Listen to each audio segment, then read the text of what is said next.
Ngayon, eto na. Ito na yung pinakang hinihintay na lahat. Yung plan, kung paano yung flow, yung mapa, kung saan ka pupunta, kung paano ka mag-aral ng language. Ito yung tingin ko. Hindi ko tingin. Science-based na pinakang effective way para mag-aral ng language, pinakamabilis. Yung shinare ko sa inyo, yung mga ano lang yan, mga maliliit na bagay lang yan. Pero kung ito yung pinakang susundin nyo, makakuha kayo ng mabilis na result.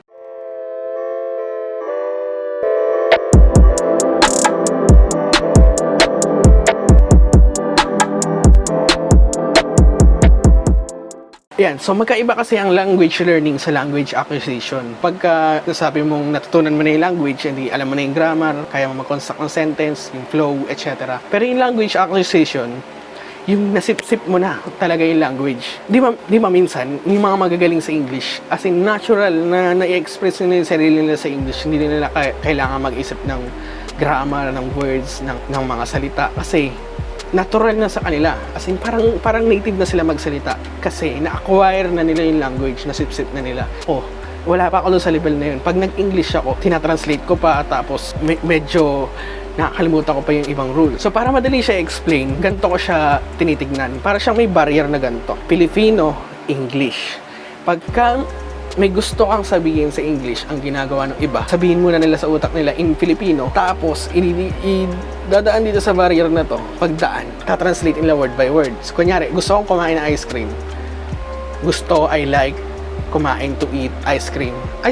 So, tinatranslate pa nila at pagdaan ng barrier sa kanila pa lang nila masasabi.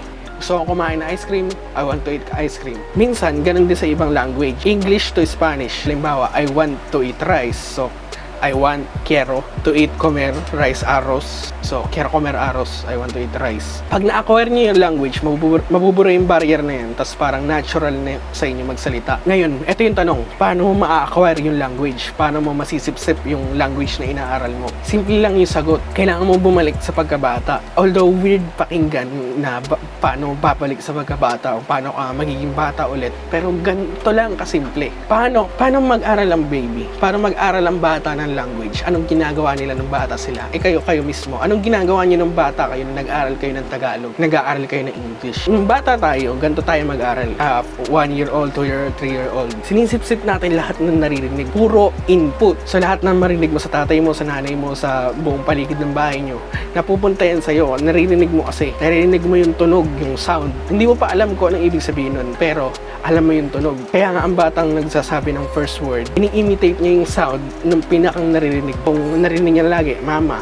Ang tendency, ang maging first word niya, mama. Kasi ini-imitate na niya yung sound na pinakang naririnig niya sa paligid. Nag-aalaga kayo ng pamangkin niya, tinuturoan yung magsalita ng kayo. Tapos eventually, sinasabi na nila kasi lagi nilang naririnig. So, ganun dapat mag-aral ng language ngayon 2020. Bumabalik sila sa pagkabata. Kaya ang dapat yung gawin, makikinig kayo. 24/7 dapat nakikinig kayo ng language sa target nyo.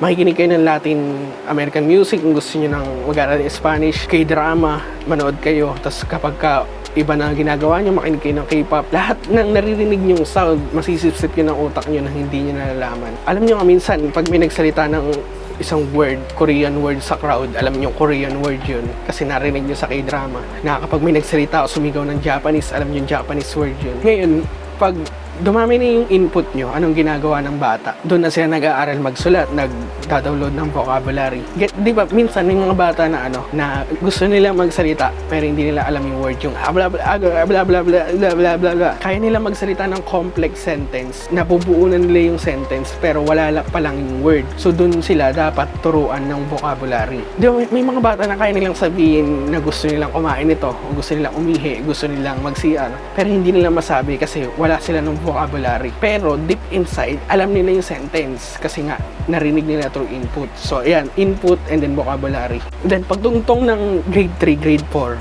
grade 5, doon pa lang tinuturuan ng bata ng grammar. Doon na nila aayusin yung na-download nilang sound throughout their childhood. Tandaan nyo, mahirap intindihin ang grammar kung wala ka pang input. Bakit mo may intindihan ang grammar, ang verb conjugation, ang gender ng mga nouns, kung hindi ka pa nakakasip-sip ng mga ganun? Mahirap intindihin yung complex topic kagaya ng grammar kung hindi mo naintindihan yung mga basic. Ganito yan kasimple. Ito yung grammar, no? Ganito kataas. So kung may input ka at vocabulary ka, aangat to. Pag tumapat na, saka ka mag-aral ng grammar. Ang tendency, beginner ka pa lang, dediretso ka ng grammar, hindi siya magiging epektibo.